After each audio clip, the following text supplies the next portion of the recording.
Welcome, ladies and gentlemen. My name's Dychronic, your host here on this Destiny 2 video, and today let's talk about This Week of Bungie for September 5th, 2019. If you did not know, This Week of Bungie is basically the blog post for Destiny 2 of the past week, current week, and the next few weeks about Destiny 2. It is your news source for Destiny 2. If you want to know what's going on, if you want to know the numbers, it is mostly here in this TWAB. And of course, my versions of the TWAB are going to be your audible version of the TWAB, so you can sit back, relax, enjoy cute puppies that are on screen near the beginnings of my video. For the most part, you can kind of sit back and just listen to it, but there's going to be a lot of information in this one. This one is a very, very long one with lots of different statistics and number changes. You're gonna want to take, open your eyes a little bit and take a look at this one. For the most part, you can kind of sit back. But this one is going to be a really long one, so let's go ahead and get into it. First and foremost, they talk about the community challenge. If you did not know, right now we're having a community challenge where the community is tasked with 5 different things to do before the end of this week. So from September 3rd to the 10th, there is a community challenge, and if we complete all 5 of these objectives, which we already have 2 of them completed, we will all get a bonus emblem, which looks like this on screen now, and we'll also get bonuses to Menagerie, getting better drops from Callus. So the 3 objectives we do have left to do as a community are going to be Nightfall Nokris kills and Nightfall Zol kills, which should be available for you to do right now, and of course half of the 300 million hive kills, which is something that we should be able to do just as we go along. Now, to qualify for the bonuses of this emblem, all you have to do is complete 1 Nightfall during this week, and you'll be able to qualify if we do end up completing the whole challenge. My guess is during the weekend, if we still have a bunch left to do, we're gonna get it just crushed, because that's when most people log on. And if you're having trouble finding a fire team, use the fire team feature on Bungie.net or the companion app. It's actually really simple. You just go to the correct forum, say, hey, I want to do this stuff, and especially with the community challenge going on, you're gonna find a group really quickly, like within 10 seconds. I'm not kidding. Next up, let's talk about the Bungie Bounty. This Bungie Bounty is going to be the Strike Team Edition on Xbox Live in the Heroic Strike playlist, which means you have to have Forsaken on that console, which obviously promotes cross save and cross buy on Tuesday, September 10th at 3 to 5 p.m. Pacific Daylight Time. And if you wanted to watch it, it's going to be on their Mixer channel. Now, if you did not know, if you end up joining them in a strike, if you end up finding Phil Spencer, head of Xbox, and Pete Parsons, Bungie CEO, in this playlist on that console during this event, and you end up doing well enough, they will award you a special bounty. Now, I have not said how well you have to do. Basically, I assume you have to get around the same number of kills, but if you do that, you can get this very exclusive year 3 version of the Bungie Bounty. On top of that, they will be giving away 7 versions of the Destiny 2 Shadowkeep Collector's Edition, so basically this thing for free during the event just by watching the live stream. Next up, let's talk about Crucible. There's going to be a bunch of changes to Crucible, including a big change to the director. This is where you select Crucible stuff. There's going to be very big stuff that are going to be changing. A lot of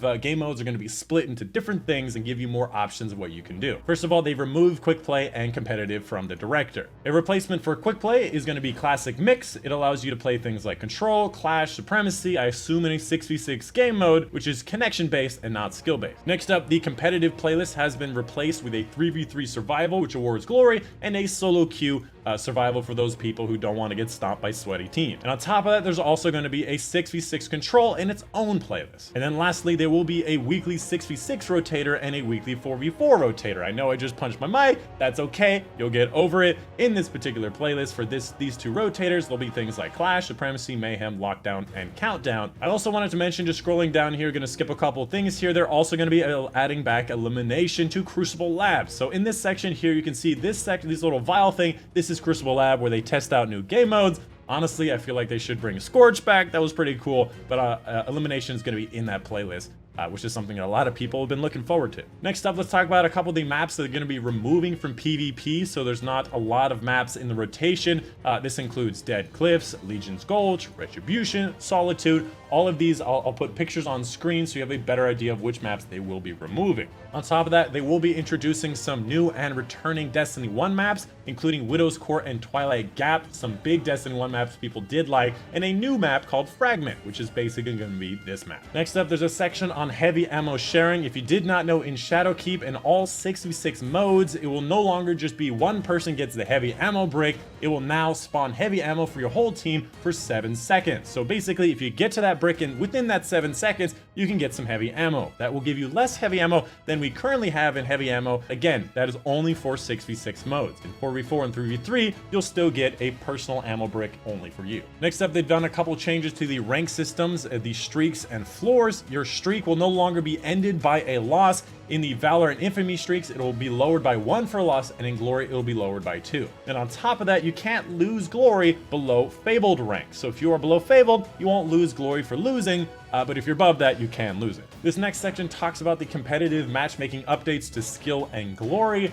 All of these, in a kind of nutshell, is that they want to put you at the correct rank as quickly as possible. So if you are very good at PvP, let's say you got Legend last season, they're going to give you more glory per win as you go up, so you can get more towards your expected glory rank, so you're not hanging out with the people that don't do as well in the lower rank. And on top of that, if you end up fighting people that are much better than you and you win, you'll get more glory for that win, and you'll lose less glory for a loss against them, which I think is a much better system in this overall thing. Honestly, I wish they also mentioned if you have a absolute shite team and you get double the kills than any of your other teammates, you should also get a lot less of a glory loss. Next up, let's talk about the Shadowkeep sandbox update for abilities. This is going to be the meat of the article. There is a lot of numbers in this section. I'm not kidding. Look at me scroll. This is not done. This is still not done. This is still not done. This is still not done. And now it's done. That is the whole section for this next part, which is going to be about the updates to super abilities, the nerfs, the buffs, the changes. I'm not going to be going over every single number. I'll just mention the general idea, and you can read on screen what you want to know more about it. Whew. Let's go ahead and get started with the buffs. First of all, a buff to the Night Stalker Way of the Pathfinder, which is going to be the bottom tree of the tether class for the Hunter. There's going to be a couple of buffs to the Vanish Smoke Bomb effects that'll give invisibility and buffs to your allies, increasing the duration of invisibility, giving you bonuses to armor recovery and agility, and also bonuses to your Smoke Bomb and your grenade energy for doing damage and hitting people with smoke grenade. Also a bit of a buff to Movia's Quiver, making it so that there's an extended range to Heart of the Pack, and of course killing enemies give you better orbs and more stacks of Heart of the Pack. And then lastly, for the super itself, to both the top and the bottom path, increasing the damage from 150 to 250, basically giving you a lot more damage, which can also mean that it one-shots in PvP. And the last bit of this, suppression is more consistent. Suppression is always weird, and hopefully they do it better. Next up, let's talk about Sentinel Code of the Protector, which is going to be the top tree, which is going to be the bubble tree. Probably the most important update or buff or change is that we're getting Weapons of Light back. Weapons of Light probably going to be your best damage source. So first of all, there's going to be a couple of buffs to Defensive Strike and Rallying Force, giving you a little bit more bonuses and clear way to get things. But the biggest thing is going to be the fact that Ward of Dawn now grants Weapons of Light. So if you pass through it for 15 seconds, you have a 35% weapon damage bonus. And from what I see down below, and we'll be going over this very soon, that is the best weapon damage bonus you can get. And because you can no longer stack a bunch of player damage bonuses, this is going to be the best way to do damage. And of course, I will mention this again when we get to that part, on top of the fact that you summon 3 super orbs instead of 2 masterwork orbs when you actually use your super. There's a couple of miscellaneous things to a couple of the other ones. The Sentinel Code of the Aggressor, your Shield Bash will now suppress all the enemies around you in a 2-meter radius. The Void Walker Attunement of Hunger will give damage bonuses to the initial explosion of 15% and the lingering damage for 15%. That is going to be your Slova Bomb. And lastly, something that I did not expect, which kind of makes sense when you read a little bit down below, is that Dawnblade Attunement of Grace and Well of Radiance will be getting a buff. The buff it gets is it will summon 3 super orbs instead of 2 orbs that will sometimes be masterwork orbs. So now it gives you better orbs. Now this is a buff to what I consider the #1 super in the entire game, but you will see down below why it's not as powerful as it used to be. Next up, let's talk about nerfs. First off, we have the Night Stalker Way of the Trapper, which is going to be the quintessential Orpheus Rig tether class. This class, basically, if you tethered a whole bunch of enemies and you shot one of the enemies, it would do 100% of that damage to all of the enemies. Now it will only do 50% damage to all of those enemies for you and your allies. Next up, for the Night Stalker Way of the Wraith, which is the middle subclass of the Tether Hunter class. For flawless executions, you'll only get True Sight for 3 seconds, down from 9 seconds. And then lastly, Shattering Strike, which is in the nerf section, but for some reason it says that it's 3 seconds right now and they want to buff it to 9 seconds. I don't really know how that's a nerf. But of course, this will be coming in a future patch at 4.6.1. And right now we are in update 2.5.2.2, which is a very bigger number than 2. Next part is going to be very, very, very important when it comes to PvE. Instant reloading is out. You can no longer instant reload with Lunafactions or Rally Barricade. They are changing this system. So you no longer can stand behind a Rally Barricade or in a Lunafaction Rift and get your ammo instantly to your weapon. Instead, they will both be giving you a large increase to your reload speed for the duration of the effect. And the reason behind it is in this section. If you want to read it, it is there. It is a pretty good reason. In a nutshell is basically they want reload to matter, and by taking out reload, it makes a lot of things with bad reloads like rockets and shotguns way too powerful. So this is actually really, really big. Titan Rally Barricades and Warlock Well of Radiances will no longer be as powerful as they are before. So this is a hit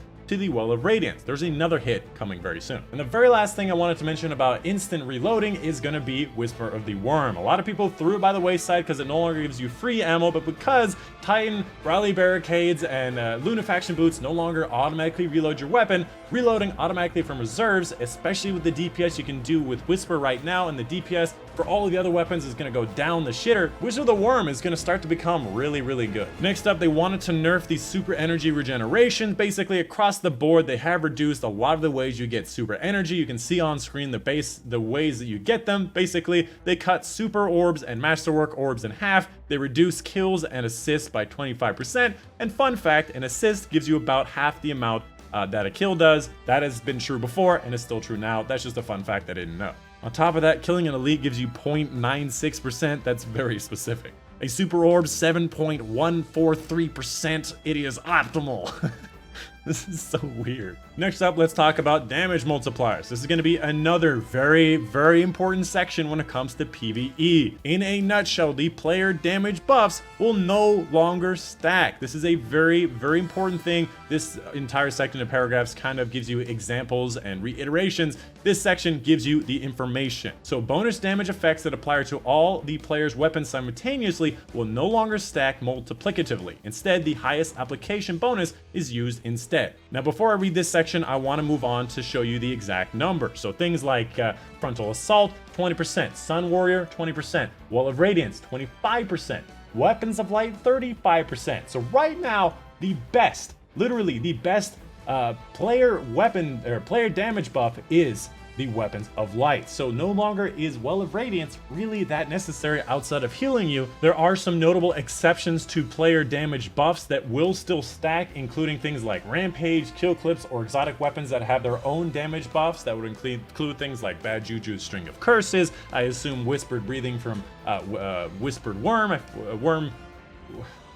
It's been a long day. I don't know what the name of the weapon is. You know what I'm talking about, Whisper.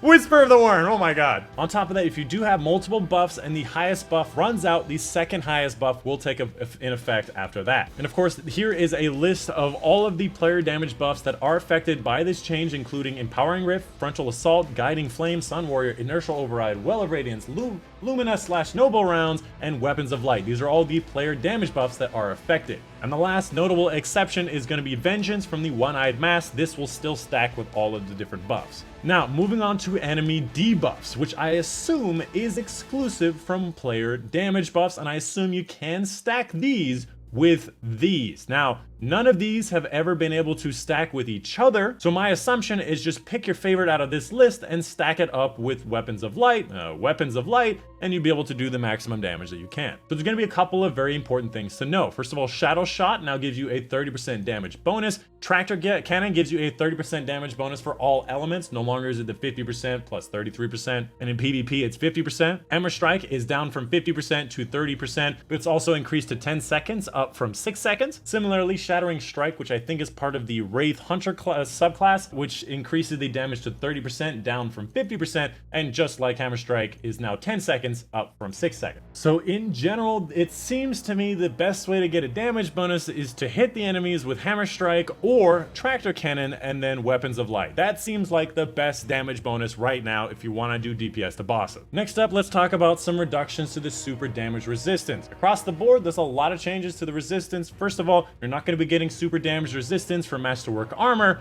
And there's also going to be in some inherent super damage resistance lowering. Basically, instead of going from 54% up to 60%, now you're going from 49% to 53%. And just the last thing I wanted to mention, Golden Gun at 0%. You never get love for the damage resistance on Golden Gun. You remember a time where you can get like 70% damage resistant with Spectral Blades?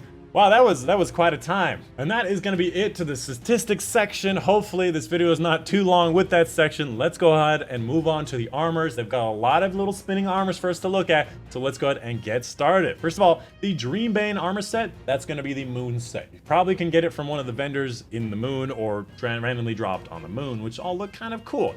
Next up, the Garden of Salvation Raid armor set. We thought it was going to be the Plastique set. For this one, it's going to be this Vex set from the Garden of Salvation Raid, which is the new raid for Shadowkeep. Next up, the Substitutional armor set. This is going to be the seasonal activities, free season rank up rewards, and premium season rank up rewards. Moving on to the Phenotype Plasticity set, which is a universal armor set, which is not a part of the raid set. It is a universal ornament set. This is going to be part of the new system where there's going to be a lot of armors that can equip a universal ornament, which means literally all of your Crucible gear can look like this. You can get the bonuses you want and make it look like this, which is really cool. Right now, this is definitely my favorite set. It looks really good. Next up, for the next Iron Banner set, gonna have a lot of white theming in it with red, which I am definitely a big fan. Lights up white and black, and I love this helmet right here for the Hunter. It looks very nice. And lastly, probably the weirdest looking set, the Eververse set. Probably one of my favorite Eververse set. If you ever wanted a Titan with a nice anvil or like an Ice Ring Skater blade on your head, you can do that now. And if you want some secondary anvils on your kneecaps, you can also have that. If you ever wanted, as a hunter, to have some horns, because those greedy warlocks always steal horns and represent, you can have that now. And then lastly, if you want a very, very nice looking but very standard looking warlock that got very little love compared to these other weirdos, you can also have that. Next up, let's talk about some Armor 2.0 reprisals. If you did not know, a lot of the Year 1 and Year 2 armors on Shadowkeep will drop with the Armor 2.0. So things like Crucible Armor, Vanguard, Black Armory, Gambit, Menagerie, Raids, and Destination. So all of these things, literally all of them, will give you Armor 2.0 on Shadowkeep. Most important one is Destination. You can just head over to Sloan right when Shadowkeep launches, spam tokens on her, and you'll get a full set of 2.0. My recommendation, don't worry about it, you'll get plenty of 2.0 along the way. Next up, let's talk about Dr. Bungie. This blue section across the top talking about the known issues, the next updates, the previous updates, everything that is going to be fixed in Destiny 2. This first section talks about hotfix 2.5.2.2, which is in this second tab over here, that helps with a lot of different things, a lot of quality of life stuff, increasing the max stack from 99 to 10,000, making it so Braid Tech schematics give you more of what you want. Wendigo and Mountaintop making it so a lot easier to get, which is a huge change, you know, 200 down to 75, 100 down to 225, more bonuses.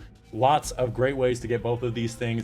More chances of getting Gambit Prime and Reckoning weapons, drop rate increases, more of what you want, and some miscellaneous Eververse fixes. Also, a reminder, if you're looking to get anything from Moments of Triumph, the last day to get this stuff is going to be September 17th. I have literally 49 out of 50, and I should be able to get it by then, but if you do not have it, you need to go get it before September 17th. And the last little section here talks about PC silver purchases with cross-save. If you've moved over from a migration from BlizzNet, or you moved over from like PlayStation, there's going to be some issues with silver, so just click on some of these links or read on screen if you want to know more information about that. And that is going to be pretty much it, the end of the video. Couple of videos if you want to watch to the end. This one I highly recommend you watch. Some guy using ricochet rounds to one-shot snipe people in the Crucible, and this guy just bounce body shotting with sniper, and it's just really fun to watch. And that's pretty much it, the last bit of information. If you did not see at the bottom, next TWAB, they're going to be talking about a lot of weapons and a lot of weapon changes for these sandbox. And they actually talk about a couple ones that are pretty cool. Sunshot having 12 in the mag, which I have been saying forever should happen because it has terrible reload and terrible mag size. And Graviton Lance with 30% more PvE damage increase. Lots of great stuff coming. I have been saying both of these things needs buff for their specific game modes, and they are getting buffs, which is great. And the last thing, Radiance, which this thing leads to this, which is a cool little animated picture of somebody doing a Well of Radiance Warlock, which I think is pretty cool. But that's it. That's the end of the video. I hope you guys did enjoy. Hopefully I didn't waste too much of your time. Let me know in the comments down below if I missed something or if you have any questions or concerns. But that's it. I hope you guys did enjoy. My name's been Dychronic, and I will see you guys on the next one.